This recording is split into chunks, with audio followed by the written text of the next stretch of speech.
Every person must work. Every person must work. Work hard. Held the second Friday in May, Action Day teaches children the value and purpose of community development and nation building. The National Action Day has been selected to help our children to be more responsible. Children are very aware that they have rights, but we also want them to realize that it comes with responsibility.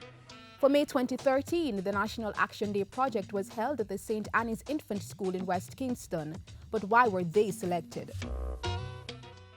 We selected St. Anne's Infant School as a recommendation from the ministry, who gave us a list of schools that needed some help. And looking at the desire of the school, we thought it was a good project, and we decided that we would come here today to do the National Action Project. So what exactly occurs during Action Day? Children everywhere should be and will be involved in doing things that will help to enhance the environment. For some, it will be doing a garden.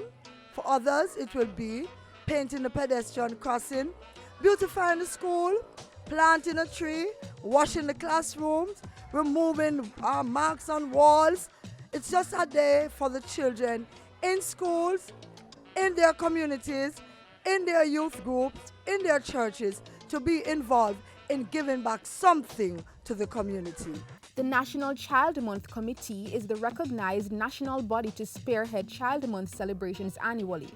The committee is made up of 40 government agencies and NGOs and includes organizations such as the Jamaica Coalition on the Rights of the Child, National Center for Youth Development, Office of the Children's Advocate, Office of the Children's Registry, and the Early Childhood Commission, amongst a host of others. They're all dedicated to the needs and interests of the children of Jamaica.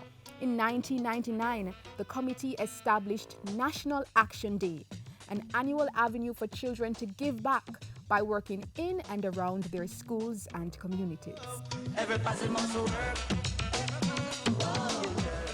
We're here with little Sheldon Miller, who's going to tell us what Action Day means for him. Sheldon, what you plan to do today? Plan to work in the garden and I care for the garden. And when I come to school and people touching, people mess it up, I tell them to leave it alone. I like to plant vegetables and apple seeds, orange seeds, mango seeds. I'm going to go into the garden, water it, plant, and sunlight it. And what are our children learning from Action Day? I'm learning to give back. I learned to give back to my school and be a good Jamaican. Children, it's important to give back to your country. Every person must work.